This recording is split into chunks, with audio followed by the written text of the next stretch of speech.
tunashukuru sana serikali ya awamu ya sita kwa jinsi ilivyoangalia mkoa wa Mbeya katika sekta ya miundombinu. Kwa sababu toka imeingia madarakani kiasi cha shilingi bilioni 286 zimetengwa katika kutekeleza miradi mbalimbali ya maendeleo na hasa barabara katika mkoa wa Mbeya. Mradi mkubwa ambao unaendelea sasa hivi ni mradi wa njia 4, unaanzia pale Saraga mpaka Ifisi kilomita 29 yenye gharama ya shilingi bilioni 138.726.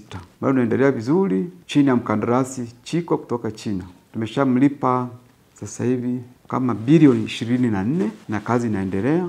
Tumefikia 34%. Mradi uko mjini, na changamoto za hapa na pale, moto za kuondoa mabomba ya maji, nguzo za umeme, TTCL. Lakini changamoto tunashukuru kwamba tunashirikiana na sekta husika na taasisi zingine kwa ajili ya kuviondoa na mradi unaenda vizuri. Kwa hiyo mradi sasa hivi unaenda vizuri, tuko 34% na imani tutamaliza kadri ya mkataba unavyohitaji. Mji wa Mbeya ndio kama mji mkuu wa Nyanda za Juu Kusini. Na magari hapa ni mengi sana. Kutoka Tunduma, kutoka Dar es Salaam yamechoka, yanakuja first stop huwa ni hapa Mbeya. Wakati anaelekea kuvuka mpaka aidha kwenda Malawi au kwenda Zambia na Kongo pia. Kwa hiyo kwa kweli kwa kuamua kuweka njia 4 hapa mji wa Mbeya, kwetu sinaona kwa kweli tunasema ni shukrani kubwa kwa serikali ya awamu ya sita kwa sababu itabadilisha maisha ya watu wa Mbeya, lakini si watu wa Mbeya tu, na kanda za juu kwa ujumla, kwa maana mikoa ya Songwe, mikoa ya Njombe, mikoa ya Iringa na pia mikoa ya Rukwa na Katavi. Kwa hiyo na imani kwamba barabara hii itakapokamilika itabadilisha sana sura ya mkoa wa Mbeya, kwa sababu tunajengwa njia 4.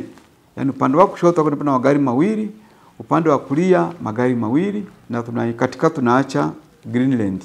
Kwa hiyo itakuwa ni mji ambao kwa kweli utakuwa mji mzuri na foleni itakuwa ni historia katika mji wa Mbeya. Lakini pia katika huu mji, katika ujenzi wa barabara tunakusudia pia kuweka taa. Kilomita zote 23 tutaweka taa ili hata watu wanapopita kwa nyakati za usiku wapite bila kuwa na wasiwasi wote, lakini pia wananchi waweze kufanya hata biashara zao hata kipindi cha usiku na mchana. Kwa hiyo tuna imani kukamilika kwa barabara ya njia 4 tutakuwa meta maendeleo makubwa sana ya kijamii na kiuchumi katika mkoa wetu wa Mbeya. Mradi mwingine ni mradi wa Songwe Airport. Huu Songwe Airport pale kulikuwa na miradi mitatu. Kwanza kulikuwa na ujenzi wa lile jengo la abiria kwa gharama shilingi bilioni 14, ushakamilika kwa 100%. Lakini pia tulikuwa na ujenzi wa karabati wa runway. Hii runway ina kilomita 3.3. Gharama shilingi bilioni pia 14. Lakini pia tulikuwa na kuweka taa za kuongoza ndege. Hizo pia tushakamilika kwa gharama shilingi bilioni 5. Utaona kwamba jumla hela zilizowekeza pale uwanja wa ndege wa Songwe bilioni 33. Hatuna budi kumshukuru sana serikali ya awamu ya sita kwa ajili ya kuboresha ule uwanja. Kabla hapo ile uwanja kwa kweli ndege kubwa zilikuwa haziwezi kutua pale, lakini pia runway ilikuwa katika hali sio nzuri. Lakini kwa hivyo sasa hivi ule uwanja tunakusudia hata tuiche uwanja wa kimataifa kwa sababu ni jengo ni zuri, runway kilomita 3.3 ni ndefu kabisa. Ndege yote inaweza ikatua usiku na mchana. Kuna mradi wa kule Kasumulu, tunapakana nchi ya Malawi, tunajenga OSBP. OSBP ni kituo kinachojumuisha sekta mbalimbali katika mpaka. Kutakuwa na kituo cha forodha pale, kutakuwa na uhamiaji, kutakuwa pia na polisi, ukaguzi wa vifaa vinavyotoka nje na kuingia TBS, kutakuwa pia na ukaguzi wa mifugo inayotoka na kuingia nchini. Kwa hiyo nafikiri mpakani unajua mambo yalivyo mengi. Kwa hiyo kile kituo kwa gharama ya shilingi bilioni 26, kile kimekamilika kwa 93%. Bado vitu vichache tu, lakini kimeanza kufanya kazi toka mwaka jana mwezi wa 12. Kuna mradi wa barabara inaitwa Katumba Mbwambo mpaka Tukuyu. Barabara ya kilomita jumla 86.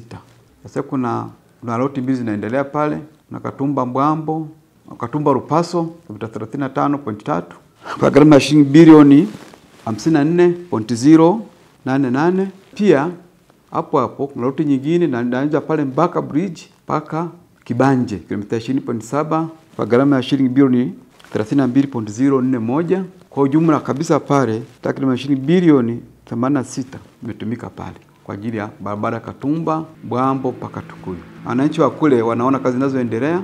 Kandarasi yuko site hasa loti number 3. Ameanza kwa kuchelewa lakini kazi inaenda vizuri. Sasa hivi ana 3%. Nimeshamlipa mkandarasi anaendelea. Lakini hivi ninavyoongea tena leo nimeshapokea hela zingine bilioni 2.7 kwa ajili ya kulipa advance payment ya lot 4. Kwa hiyo nashukuru sana awamu ya sita kwamba ile kazi sasa lot zote 3 kwa sababu ziko pamoja. Lot number 3 na lot number 4. tumemaliza route 3 tunaenda route namba 4. Kuna program ya SEC ambayo serikali imechukua kopo kutoka Benki ya Dunia. Tunaendelea vizuri. Tuna madaraja matatu ambayo jumla yake shilingi bilioni 19. Daraja la Sungwe ili kwa 90% na spani yake ni mita 40 katika barabara hii ya Tanzania. Daraja kubwa limeshakamilika kwa 90%, lakini pia kwa barabara ya Mbeya Rungwa, sehemu za Makongorosi, sehemu inaitwa Rupa. Najenga daraja kubwa spani ya mita 43. Gharama shilingi bilioni 5.6, lakini pia kuna daraja la Biti Manyanga. Tunajenga barabara hiyo kwenye spani ya mita 25 kwa gharama shilingi bilioni 4.6. Na hayo madaraja yote haya kwa asilimia zaidi ya 90 sasa hivi tunavyoongea. Kwa hiyo muda wake ilikuwa unaisha tarehe 11 mwezi Novemba. Sasa hivi kwa asilimia 90.